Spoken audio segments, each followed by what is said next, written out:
Welcome to Clarity Convos for Wedding Pros podcast. I'm your host, Aislinn, and I am so incredibly excited to get into today's episode. It is going to be so much fun because we have one of my favorite people. We're going to be doing a guest speaking podcast episode. I'm so excited. But before we get into it, I want to celebrate some of my Success Accelerator program clients who are absolutely killing it right now. One of my clients just sold multiple spots of her one-to-one coaching program, and she brought in thousands of extra dollars in revenue during a season where she normally wouldn't have new sales coming in. And she's also a new mom. So it's really cool that she brought in this extra income without having to book a wedding and not having to physically be somewhere at a physical time and place. So I'm really, really proud of her and very excited for her.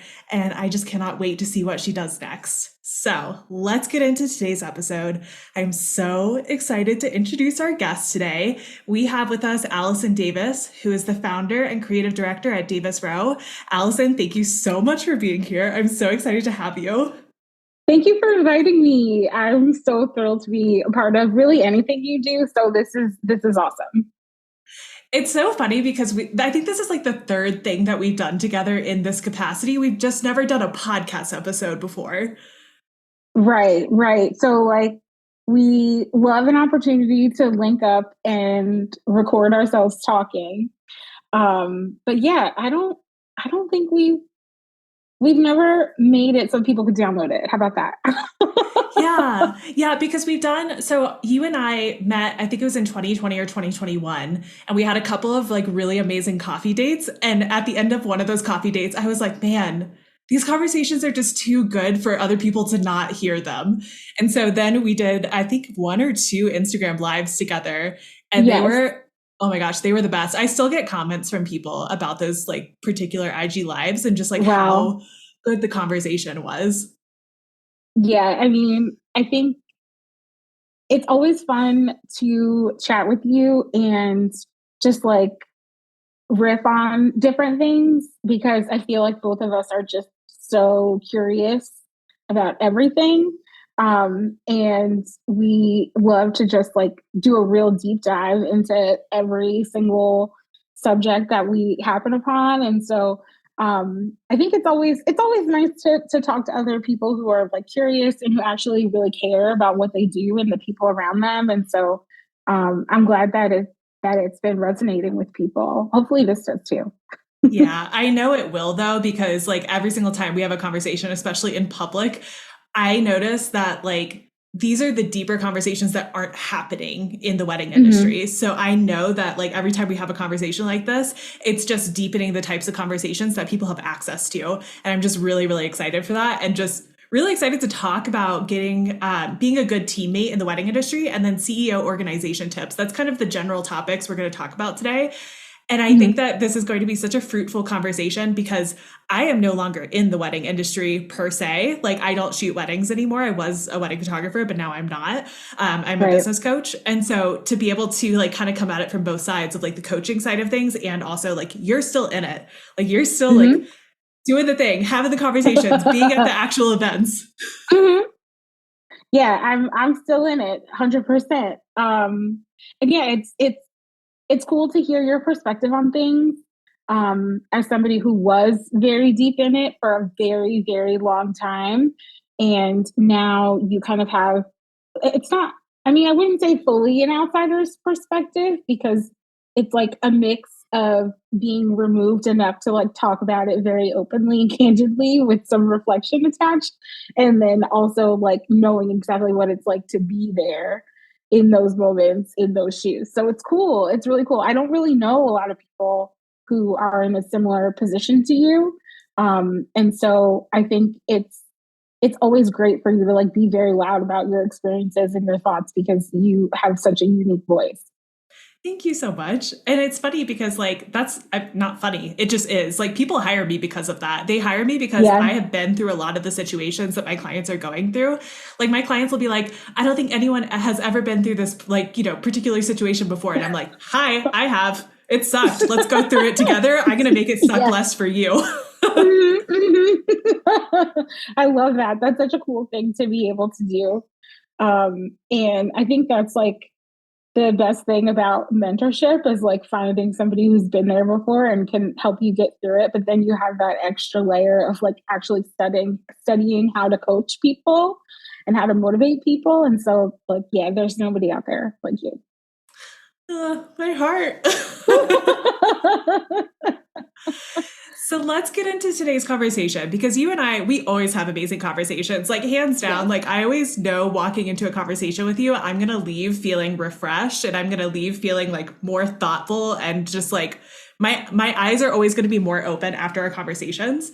And I think part of that comes from both of us are very much into this mindset of like doing Yeah. better in our industries, creating better, being better for our clients, being better for our vendor partners if we're in the wedding industry. So I want to open up this conversation around what you wish you saw more of in the wedding industry. Yeah. I mean, I think I don't always feel like I have like the space to do this, the time to do this, but I wish we spent more time learning about the roles of other people in the wedding industry, Ooh. our teammates, our partners, not just our peers that do the same thing as us. So, like, I think a lot of planners spend time learning from other planners. Photographers spend time learning from other photographers. That's huge in the wedding industry, photographer to photographer education. But I wish we as an industry spent more time kind of cross training to make a sports reference. I wish we like were like, hey, photographer, I want to learn more about what you do and why you do it. I want to learn more about like film and editing and lighting, not because I'm trying to do it myself, but if I understand your work better and what drives you, then I can be a better teammate to you because I have a better understanding of what you're looking for and I can anticipate your needs better. And we can have a better time working together at events. And I think sometimes people think like, oh, that's what planners are supposed to do. But I think it'd be helpful if everyone did that. I Because love then that we so all much. win. I love that so much. And it's interesting because other industries have that. Other industries Yeah. have like that apprenticeship vibe where like you Yes. try out different disciplines. Like Yes. my sister's husband, he's in the medical like field and he has to try out different disciplines before he chooses his discipline. And I almost wish like we had that in the wedding industry in some ways where it could be like, do I want to be a florist? Do I want to be a photographer? Do I want to be a planner? It's funny because like my college years. So if you guys don't know the background, I was a wedding photographer for 14 years. So I started when I was, I think I shot my first wedding at 17. So I was like a baby. I don't know why people Baby trusted me at Islin. 17, but during my college years and even my high school years, I apprenticed under different people. So some of them were photographers, but during my college years, I actually apprenticed for, I think it was almost a year and a half. I apprenticed under a florist for like I worked in her shop. I helped her like make the florals. I mean obviously she checked everything, but like it was part of my college experience was getting working hours in my field and I didn't want to work with a photographer because at that point I was already like 5 or 6 years into shooting weddings. I wanted to learn about something else. So I think that's so interesting because I think a lot of people in the wedding industry, they just like get into their niche and then never leave. Mm-hmm. Yeah, like you are reminding me, like I did the same thing a million years ago when I was in college. I decided I wanted to work in the music industry. I wasn't entirely sure what I wanted to do, but I knew that I wanted to get in there somehow. And so I interned wherever I could. So I interned for an artist management company. I interned in music publishing. I interned for a label. Like I spent time learning from people who are experts in different things. And then by the time I got into licensing, which is where I stayed for several years, I had like the added dimension of understanding what day to day was like for the labels. And so when I would speak to the people at the labels, I had an easier time getting to the bottom of it because I knew what they were expecting. I knew what they needed, and it just made everyone's lives easier. I also worked for a florist, but definitely not for as long. I assisted a florist on one event, and I was like, I am never doing this again. I have immense respect for floral designers. That is very difficult work, very involved work, very detailed and exacting work. And I think people do not give floral designers the respect that they deserve, which is a different conversation. But I I just am in awe of floral designers, and I wouldn't be to the same extent if I hadn't tried it myself. Because there's nothing like that boots on the ground, real life experience, especially with florals, because it's so hard. So Yeah. hard. I think one of the ways we could see more of this like cross training type of vibe going on would be like being in spaces where those conversations are happening with other disciplines. So like, Yeah. for example, like my program, Success Accelerator program, it's open to any niche within the wedding industry. So like we have Mhm. right now we don't have a florist in there, but I've had florists in there. Like we have planners, we have photographers. I had a pressed flower artist. Like I've had a whole bunch of different niches in there together. And so sometimes Mhm. somebody as a photographer will come in and they'll be like, "Hey, I have this question about this one thing. Do planners like this thing?" And the planner will come in and be like, "No, don't do that." That's the best. That's the best. And I think like when you're in an education space, it helps as well because everybody is much more open and comfortable being vulnerable and asking questions and like just everybody's trying to grow together, right? I think sometimes the atmosphere just isn't quite as welcoming for those kinds of questions, and I I wish that as an industry, we had more opportunities to kind of get a crash course in really anything that isn't what you do all day long. Yeah. Because I think we all have misconceptions about what the people around us do day to day and what they're doing on event days, on wedding days, what they prioritize. And we could all just improve so much of what we do and how we serve our clients if we understood each other better.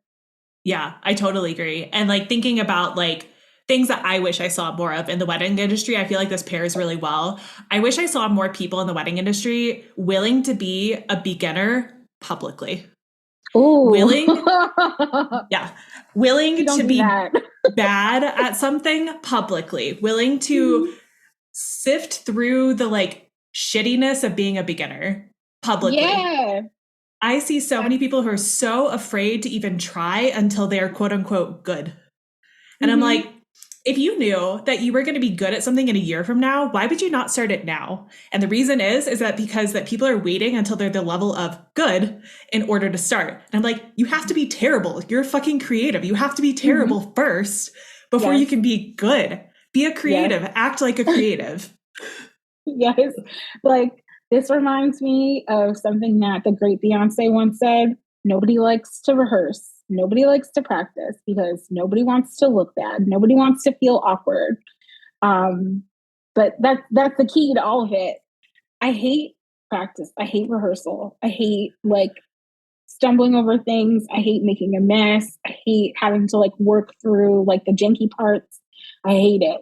But I also understand that you're not going to get to the point where you're Beyonce or even half Beyonce, really, for being honest. 1%. Just 1%. Yeah, That's all I want. just a fraction, a modicum of Beyonce without putting in the time and not being afraid to look awkward.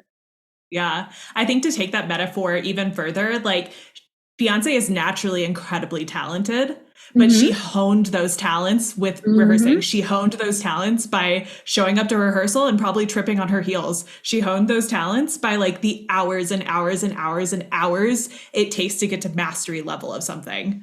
Yes, like when Matthew used to make them run on a treadmill and sing to practice their breath control. The girls are not doing any of that anymore. And the only reason why Beyonce can get out there and perform like that and dance and sing at the same time for like 3.5 hours is because of those hours that she's been putting in since she was like 14, 12, Yeah. younger. Dude, I can't walk up a flight of stairs without getting winded. Tell me about it. And like, even even like watching the homecoming, honestly, like this is gonna be me at theaters when the Renaissance film comes out. But even watching homecoming at home and like dancing and singing along while you're like cooking dinner and letting it play in the background, like I'm tired. I can't even get through half of it without wanting to sit down. And she was up there for hours. Anyway, I could talk about Beyonce for this entire episode, but we don't have to do that. We can have a Beyonce themed episode another time. Yes, please. I can relate everything back to Beyonce. I don't know that I could, but I respect that you could, and I love it. I didn't used to be this way. Something changed in like 2014, and now I'm here relating everything back to Beyonce or some sort of sport metaphor. Those are my go-tos. So you have produced incredible events all up and down the East Coast. Like I could name a couple, but like I know there's some that you haven't even shown to the public, but you don't just produce weddings, you're also producing events.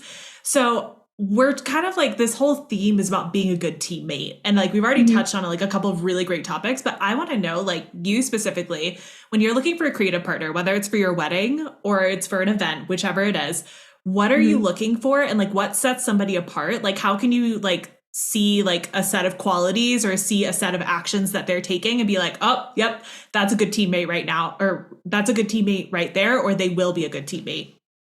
Yeah. So of course, I'm looking at portfolio, right? I'm looking at website. I'm looking at Instagram. I'm looking at whatever thing you want me to look at so I can see the work that you've done. I'm potentially also talking to people who've worked with you before. I love a good referral. We all do. And so somebody that I know and trust and respect says, hey, I worked with this person and they were amazing. They would be perfect for this event that you're working on. Then I'm probably going to reach out to you. But then I think that's when like the real vetting starts. Like if I email you and you don't email me back for 2 weeks, already a bad sign. If I email you and I ask how it's going and you email me back and say like, it's going great. How are you? How's your week? I hope you're doing well. Da, da, da, da. Like you get the nice piece going. Like that is a really good sign. If you share everything that I asked for and more, if you have comments about the event, if you have questions about the event that are very thoughtful, those are all really good signs because it shows that you're thinking about more than just what has been put in front of you. Obviously, I really want to work with people who are paying attention, who are communicating well, who can get on a phone call and have a decent conversation, who are respectful of my time, because I know that means that they'll be respectful of the client's time and the rest of the team's time. But I also just want to work with people who are proactive, because I know that if I email you and say, hey, are you available? Here are the details of the event. And you write me back and say, yes, I'm available. I would love to. I love working on events for XYZ cause. I've worked at such and such venue before. Just curious, like, are you including yada, yada, yada thing? That's a really exciting thing for me to get back in an email, especially if I'm emailing several people, if it's a date that's really popular or it's like a tough ask. Even if you're not available and you send back a really thoughtful message like that, I'm going to keep that in mind because usually 9 times out of 10, that translates to somebody that is really easygoing on site to a certain extent, somebody who's fun to be around, who is like somebody that you want to see when you come to work, even when the event is hard, somebody who will jump in and make stuff happen, even if it's not really their job. That's the kind of thing I'm looking for. Like the communication that we have is usually like a very strong determiner of like what it's going to be like working with you. And if I get an iffy vibe off of you just from trying to figure out if you're available for the event, I'm not nearly as likely to recommend you to the client, even if your work is flawless.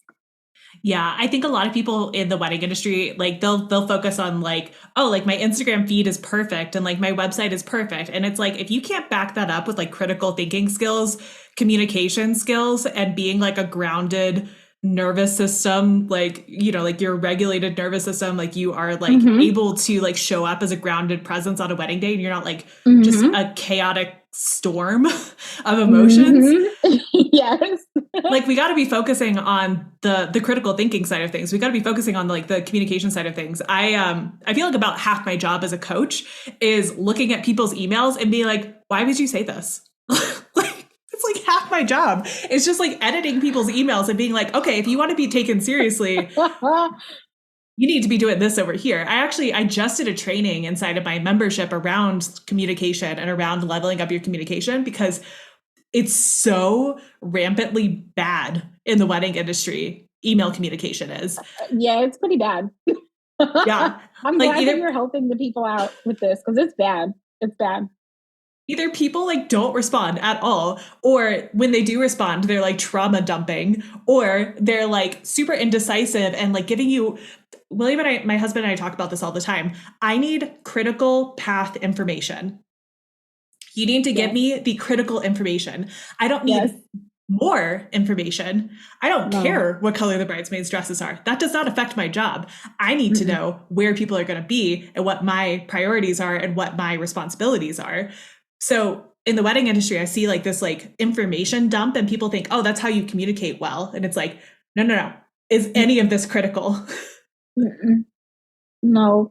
Like, I think that in the wedding industry in particular, in events, we want to over communicate all the time because we never want to be the person that is the reason why something goes wrong because we didn't tell somebody something important.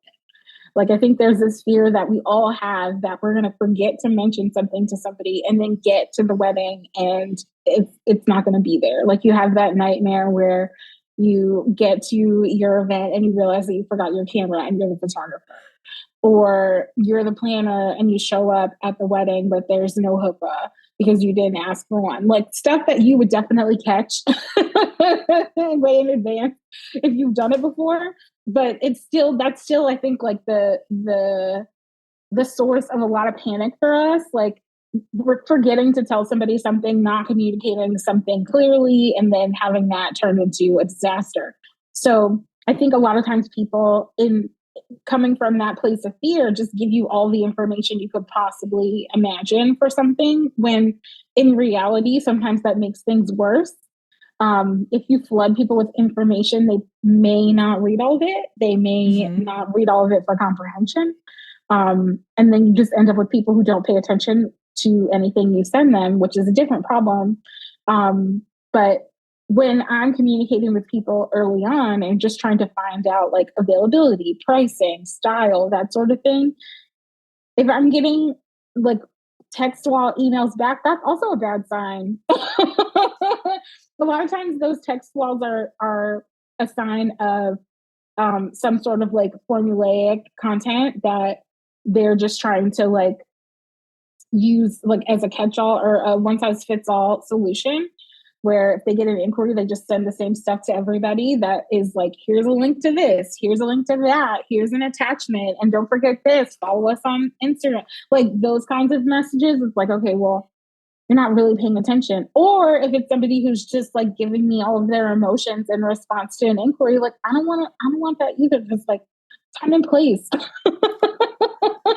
And obviously, as the planner, I want to think about bringing in vendors that I know will do well with the client. And in weddings, the client can also include people of different generations, parents, grandparents, aunts, uncles, guardians, whoever.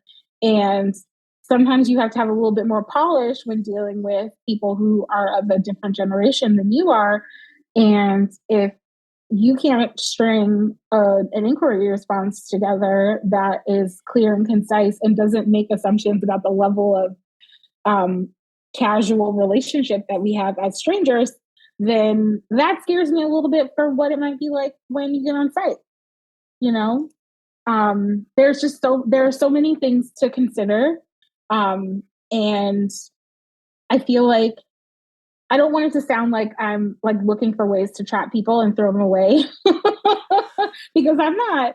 I'm just trying to like read in between the lines a little bit so that I can like match people carefully. And sometimes people just aren't the right match.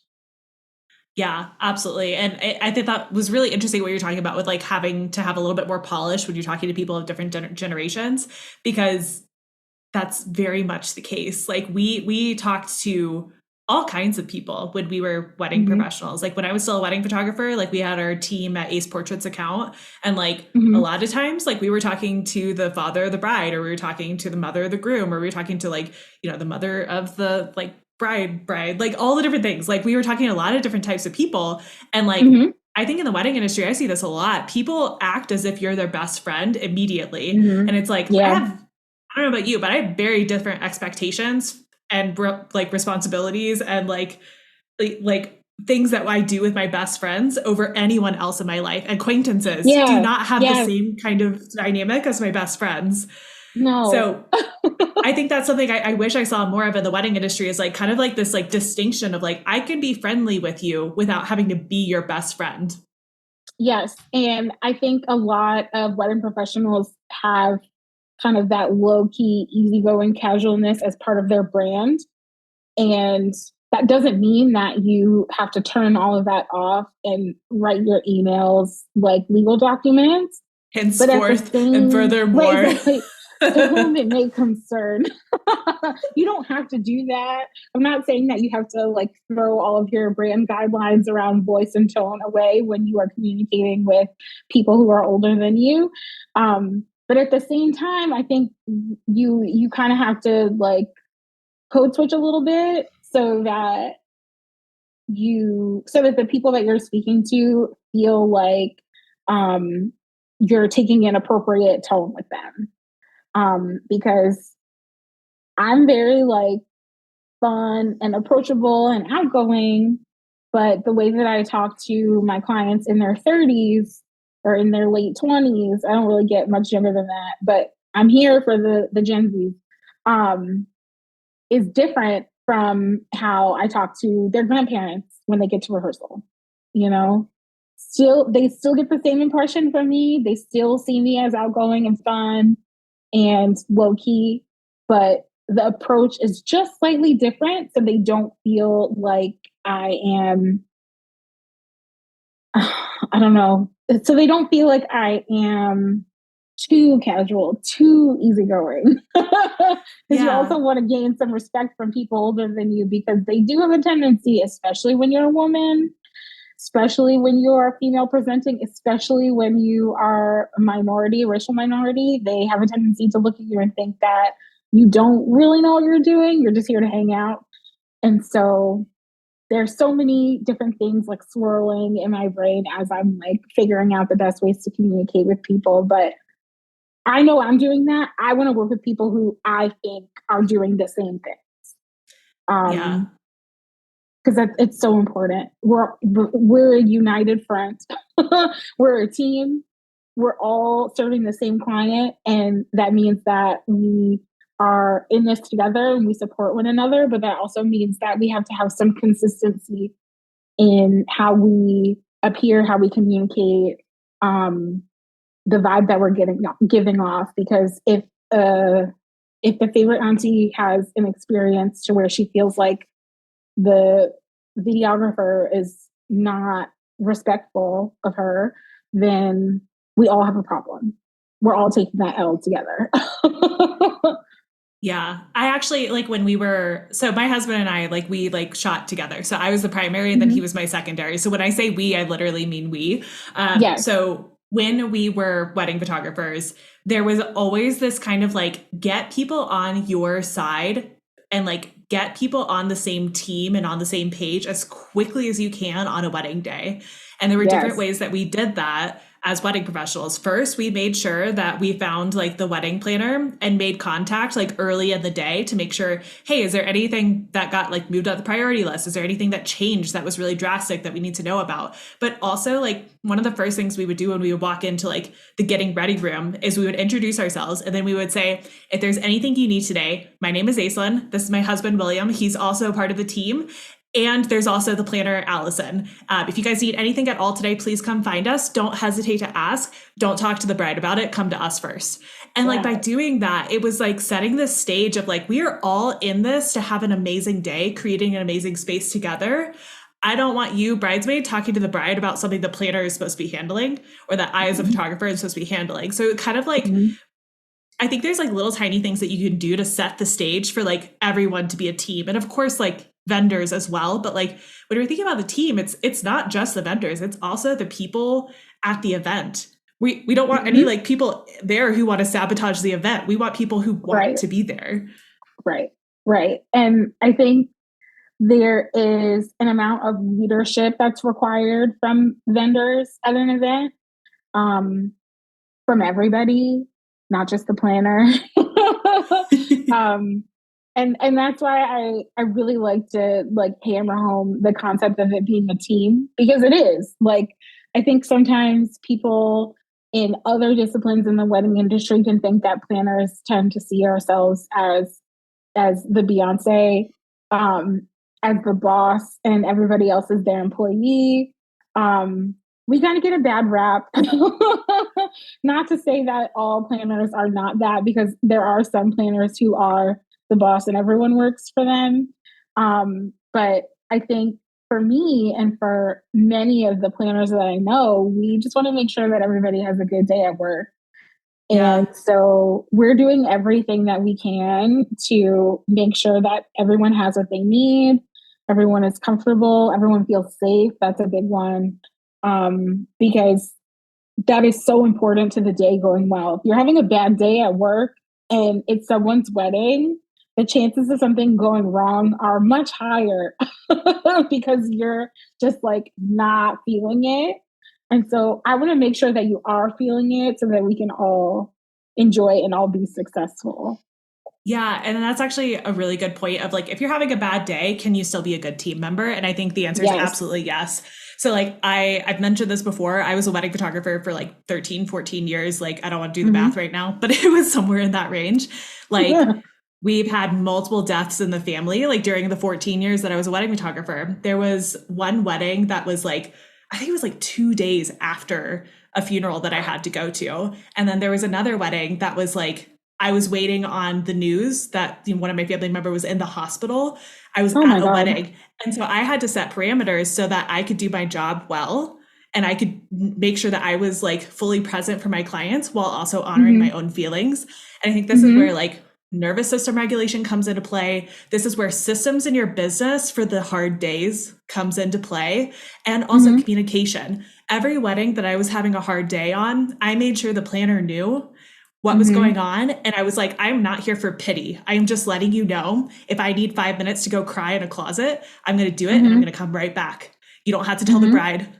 She doesn't need to know what's going on. I'll tell her not on her wedding day, or groom or anyone. Like, and so I just want to like point that out that like if you think that like life has to not be going on behind the scenes in order for you to be a good teammate and have a good wedding day, you're wrong. Right. Life is gonna life, It's gonna whether or life. not whether or not you're photographing a wedding or whether or not you're planning a wedding. Hmm. Hmm. And communication is so key. Like, don't don't wait for the planner to come to you and ask you Are you so that okay? you can, yeah, like don't wait. And also like don't put that on the planner. Like take a little bit of ownership. Like even if it's not necessarily something bad, it's just like I don't know, like something happens, you forgot something, you have to go look for something, you are You like burnt your having a hard toast in the time. morning. Yeah, really, like you stubbed your toe and you're trying to like walk it off, like whatever it is, because that is going to help the person who's running everything make adjustments to help protect you, because that's what teams do. That's what it's all about. So, like, if you need a minute, that's fine. Let me know because I'll make sure that nobody can tell that you're taking a minute, you know? Yeah. I don't want anybody to be asking where you are or like trying to chase you down and find you and grill you with a bunch of questions. I'm going to make sure that you're covered because that's part of my job. Yeah, absolutely. So I think this actually plays perfectly into the next question and like topic I want to talk about, which is ego. So Mm. let's talk about ego in the wedding industry and how it stops us from being good teammates to our vendor partners and how it stops us being more creative. Where do I start? Ego is a huge problem in the wedding industry, and we do it to ourselves. We do it to ourselves. Like, it is really hard to work in an industry where a lot of us are solo entrepreneurs and we don't have any guest people around us. We have to hype ourselves up all the time. There's like a balance to that is really, really hard to find. Because on one hand, you really have to be the one that tells you, like, yes, you are doing it, you're out here making it happen, flawless, everything. But then on the other hand, you have to be like willing to accept the fact that you're going to make mistakes and you have to figure out how to recover from those mistakes because they're going to happen. But like you were saying before, we don't really have in the wedding industry, most of us are not really willing to like publicly not be perfect at something. Yeah. And so it's so difficult to like find a community where you feel safe in making mistakes, asking questions, even if you think that they're stupid, um, throwing things at the wall and see if they stick, having somebody take a second look at your creative work to see if it's saying what you think it's saying, what you want it to say. I think finding safe spaces in the wedding industry is hard too. And so, for the most part, a lot of us are just trying not to let our egos sink us. Or some of us are letting our egos sink us and not realizing it. But there's not a lot in between. Like two sides of that spectrum. They're just very like extreme. Exactly. There's like not a lot of middle ground there. Either we're like we're a mess in one way or a mess in another way. There are not a lot of people in the safe zone. Yeah. I think so. To me, like ego in the wedding industry looks like a rigidity. It looks like this very like perfectionism, all or nothing thinking. And it also looks like a Mm-hmm. need for approval or praise outside of yourself. And this is going to like stunt your ability to be as creative as you want to be. If you need something outside of yourself to praise you and to hype you up and to say like, hey, like you're, hey, you're a good human. Like, because I feel like that's like so Yeah. often that's what people are judging themselves against. Like, oh, I didn't make a good piece of art. I'm a terrible human. And it's like, Yes. seriously? Are we going to play that game that your worthiness is attached to whether or not you took a photo perfectly? Like, by Yeah, whose that's standards? oh my gosh, that's also tough because I think a lot of us attach so much of our self-worth to our work and our output, and that is not healthy at all, but it is very hard to stop doing that. Um, and I think a lot of it has to do with the fact that our work is so personal to us and we are letting so much of our true selves show when we are at work. But at the same time, there has to be a line. There has to be. Yeah. And like if you're letting ego drive you and like drive your decisions, like you're not going to be able to be fully present as a teammate because you're always going to be like thinking about like needing approval or thinking about like okay, well no one said I've done a good job today, so like maybe I'm not doing a good job. And it's like this like self-fulfilling prophecy of like, well nobody's told me I'm doing a good job, so maybe I'm not, so maybe I won't. And then all of a sudden you're Right. not. Nobody sees me anyway. Um, And I think ultimately that comes down to like the antithesis of being part of a team, only thinking about yourself and in your own world, tunnel vision. Here's what I'm doing. Here's what I'm focused on. Here's what's important to me. Here's what's a priority for me. And like, yes, that can still include the client, but there are so many other players involved when you're talking about events, when you're talking about weddings. And it is very easy to get caught up in your own stuff. It's very easy to only focus on your thing, your priorities, because there's just so much that has to get done in the course of a wedding day and event day. But at the same time, it helps to take a few minutes to like look over to your right and see what the floral designer is doing, see what the officiant is doing, see if you can be part of sound check, like that stuff matters. It really, really does. And you kind of have to get out of your own way in order to be able to participate fully in that.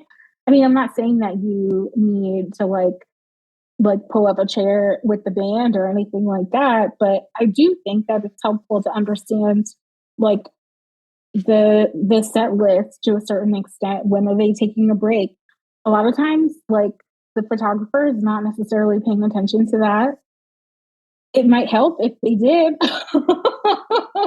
You don't need to know that they're ending with a certain song, but it might be helpful to know that it's important to the couple that a certain song is the last song, you know? And it's hard to pick up on those details if you're only focused on yourself and your own output. Yeah, it's just what you were talking about just reminded me so much. When I was in high school and in middle school, I was on the speech and debate team. It was also called forensics. So I was on the speech and debate team, and we were part of a team, but we were each Mm-hmm. individually competing inside of our categories. And so, like, if Mm-hmm. I got knocked out in like one of the first rounds and I wasn't competing anymore, I would go watch my teammates and cheer my teammates on. I always knew Mm-hmm. what my teammates were doing and making sure Mm-hmm. that they, like, like that they felt supported and that they felt like they were being cheered on, while I was also focusing on my part right now is to compete in this one round and to do the thing that I've said I'm going to do and to show up as fully as I can and do the best I can. And I think that on a wedding day, we can kind of take that like both and approach. I am one part of a whole, and my part is important, and I am part of a whole, and the whole is important. And being able to function in both of those spaces, I think, is so. I don't think it's a perspective a lot of wedding professionals have, and I think it would be a really beautiful one to start cultivating. Yeah, I love that. Of course, sports. Um, I think about tennis, for example, which is a very individual sport. You get out there on the court, you're by yourself. They just changed the rules so that people can communicate with their coaches during matches, because before you couldn't even do that. You really were out there alone, just like relying on the things that you learned and practiced. And when tennis gets together for team effort, like Labor Cup or Billie King Cup or the Olympics, where players are trying to win their own matches to earn points for their teams. That's so much more fun to watch because the team dynamic is so special. Like you said, like you go out there, you do your best, you try to like make it happen for yourself, but also for your team. And then as your teammates are out there competing, you are fully invested in their success. And that doesn't necessarily mean that you're on the court with them. That doesn't mean that you stand up there next to them and hand them their notes as they're in their debate. But it does mean that you're present and you're supportive. And like you said, I am just constantly trying to like think of ways that I can make my event, my wedding environments feel that way for everybody involved. And sometimes it really is just being like very straightforward, like, hey, we're a team. But I mean, if that's what it takes to get people to feel like they're part of something, then I'm with it.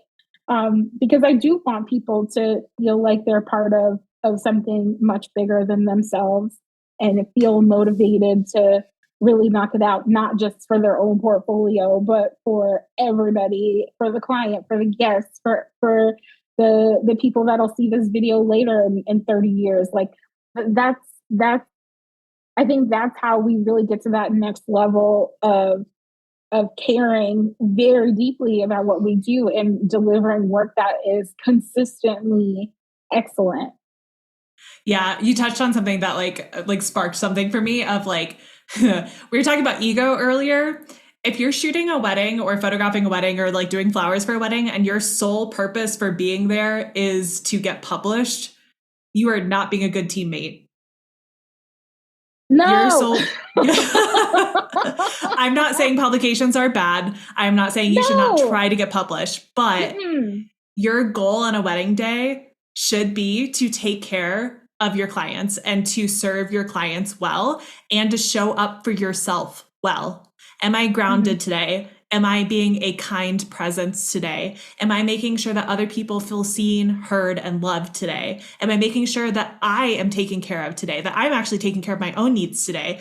Do I need 5 minutes to sit down because I'm winded because we're at 13,000 feet on a mountain? Okay, I'm going to go take 5 minutes and I'm going to let people know Yeah. because I'm a good communicator. So just Mm-hmm. like, I wanted to point that out that like we were talking about ego earlier and like being a good teammate, like ego is kind of like the opposite of that. If Mm-hmm. you're there for the wrong reasons, recognize you're there for the wrong reasons and maybe make a shift in that mindset. Please.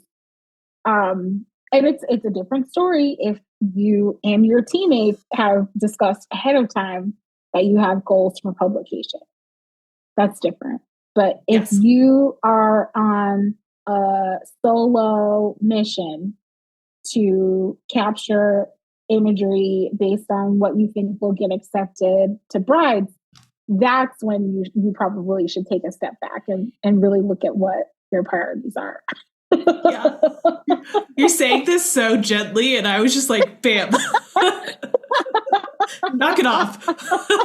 We got delivery for everybody, right? Like people who need like a little bit of hand holding and the people who need to just be direct in your face. Don't do that. Let's talk, like, let's kind of wrap this up with talking about CEO organization tips, because I think you and I are both like this really magical, like intersection of like creativity and logical brain. I, as a wedding professional and as a coach, I have so many systems. I have organization, I have management pieces alongside of the creativity. And I think you are very much the same way. But I see a lot of wedding professionals who cannot get the business side of their business under control. And I really want to talk about ways to be more organized, but also to stay more organized. Yeah, I have to acknowledge and be respectful of the fact that organization is not for everybody. I understand not everybody is a person who likes to make a list and check things off, who likes folders, who likes labels. Like that's not for everybody. I get it.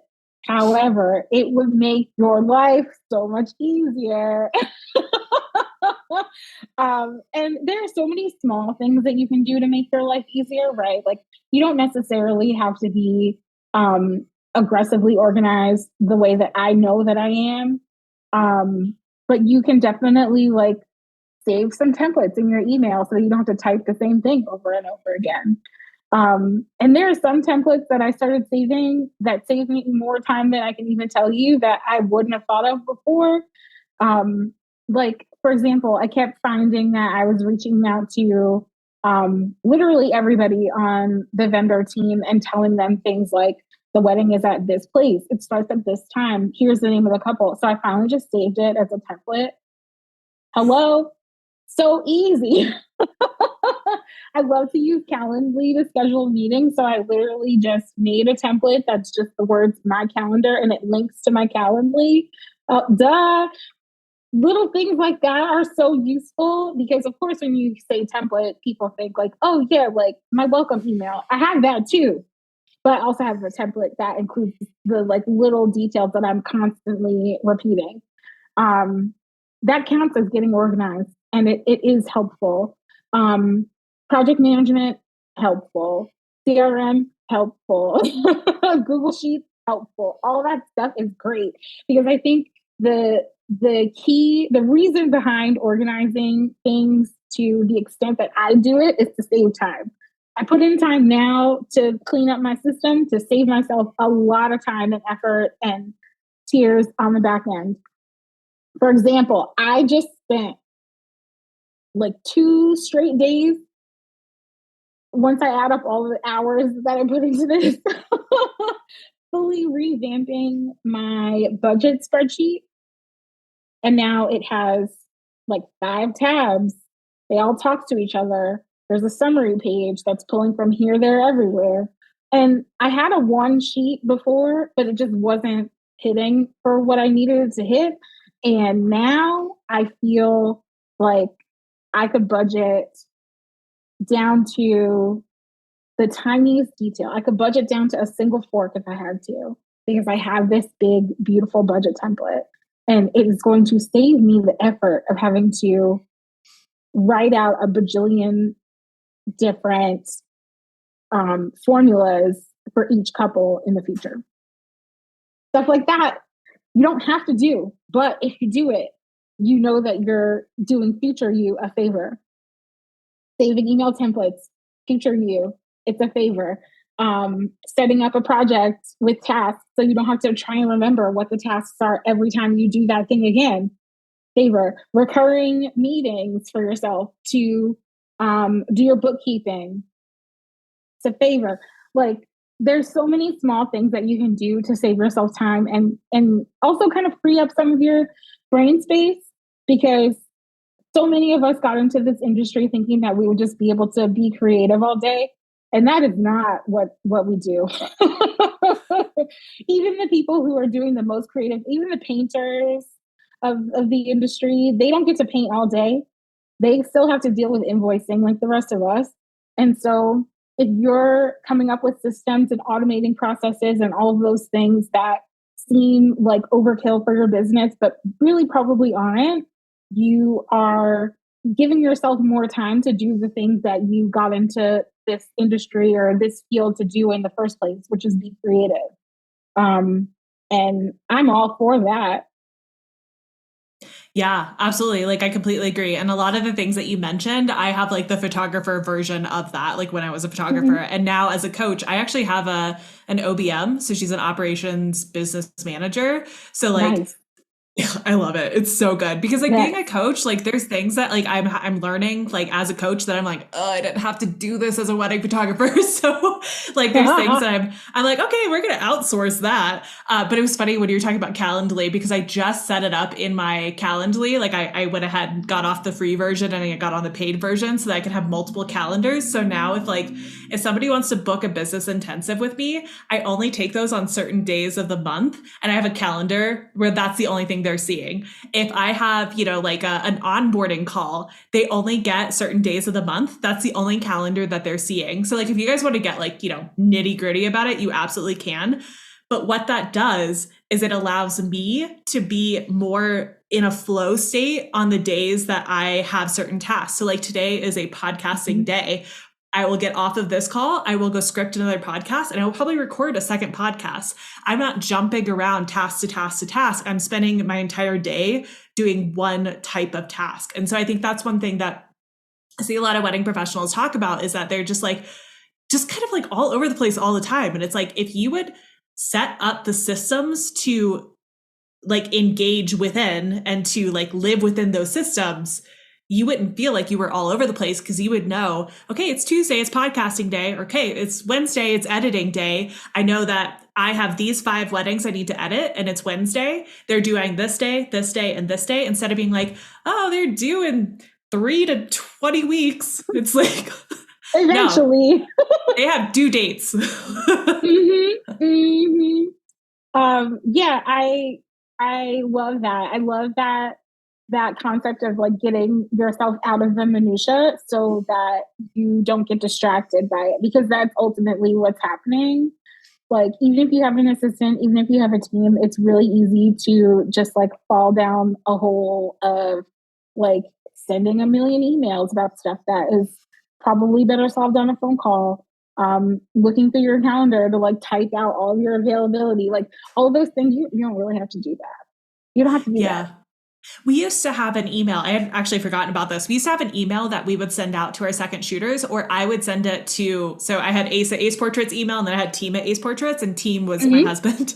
So what I would do is a week before the wedding or like a couple days before the wedding, I would send out this template email, and it would say the date, the venue, the pay. If it was like a second shooter, I was paying the pay, the couple's name, and then brief description of anything that needs to be like noted by the team that's photographing it. And then I would also sometimes say the wedding planner if like we hadn't already talked about it. And I would send that out to my team before a wedding day so that they didn't show up and they're like calling the clients the wrong name, or they show up at the wrong venue or anything like that. And usually I'd attach like a timeline too, but I didn't have to sit there and type that out every single time, because it was already a template. Yes, we love a template. We love a template. And I am a person who can kind of take it too far. Also, like, I'm not going to lie to you, I Who's to am very say? Who's to easily, say? I'm very easily distracted by like fun and interesting and cool looking software. And like, did you know that there's a software you can sign up for that'll like do this one thing for you and only this one thing? Like, I fall for that all the time. I love to like switch over to a thing and then realize that the thing is like not really as great as the original thing that I was using to do the same task. And so I think if you are also that type of person, every once in a while it's good to like take stock of what you have and like if it's actually working for you, especially if you pay for those things. But I don't think most people probably are not that type of person. Most people are not trying to like scale back on their tools, they're trying to scale up on their tools. And like I'm definitely not like out here to try and say to people like, hey, let's work together on like organizing and like getting your life together. Cause like I'm not a good teacher when it comes to that kind of thing. However, if you want to get organized and you want to run your business very cleanly without a bunch of like minutia taking up all your time, maybe reach out to me because I'm just curious. Like I am very curious about like what wedding industry people in particular are suffering with because they would rather just like be in their creative bag all the time. Like if you hate emailing, if you hate invoicing, like send me an email. Like I want to talk to you about it just out of curiosity because we have so many tools that are marketed to us, but I don't know if they're like really working for us. Yeah. And this is Sorry. actually something I do help my clients with this actually, both in Clarity Academy membership and Success Accelerator program, Mhm. because same thing, like I really want the wedding industry to function better as humans and better as businesses. And so like we kind of take like a two-pronged approach. Like if your business is not functioning, it's gonna be hard for you to function as a human. If you're not functioning as a human, it's gonna be really hard for your business to function. And Mhm. I think about this all the time that like there's like such a ripple effect of like I could smile at somebody on a wedding day and they're having the worst day of their life, like, a guest or something like that. And me smiling at them or asking them a really small question or like being kind to someone, it might be the first time that someone was to them today. So, like, I think Mhm. about the ripple effect all the time of like, if we could create more interactions like that as an industry and stop being so like in our artistic feels and be more in the like the business of creating experiences where other humans get to feel seen and heard and we also get to have a good time while we're doing that, that to Mhm. me is like a beautiful ripple effect. So yeah, if you guys need help organizing both yourself as a human, like nervous system regulation, mindset, all that stuff, but also if you need help with like the like business side of things, both Allison and I have ways that you can work with us where we can help you on these things, which I think is the perfect segue to end us off on. What are you up to these days? How can people work with you? How can people find you? Tell them all the things. Yes. So find me on Instagram, kinda. I say this all the time, but I'm trying to do better. I'm always actually like on Instagram though. So if you DM me, I'm gonna answer. Even if I haven't posted recently, I'm gonna answer. And then I am always open for consulting and coaching. I like to kind of give people more targeted advice rather than just like talking about broad concepts all the time. And so if you are feeling stuck, you want to make a change, you moved and you can't figure out what to do with your business, you're tired of how things go in your business and you want to change it, um, let's talk about it. Let's make it a thing. Because sometimes it just helps to bounce things off with somebody who's already been there and seen it, especially if you're like early on in biz. It's you don't have to make mistakes that someone else has already made. Yeah, learn from our mistakes so it doesn't hurt as much for you. Yeah. Please. I'm happy to tell you. And then also, like, I've invested so much into education at this point that I love to be able to share the things that I've learned in my education path with other people who are kind of looking to expand their like knowledge base. So I'm here. I want to talk. I love talking, obviously. Yeah. So I'm going to put all of your information in the show notes. So if you guys are interested in finding her or connecting with Allison, I'm going to put all of this in the show notes for you guys to find later. let's just kind of wrap it up. Like any like rapid fire, like wisdom that you want to impart on people, especially around being a good teammate, or just anything that like you felt like today, like was just like a good, like, this is what we're talking about today.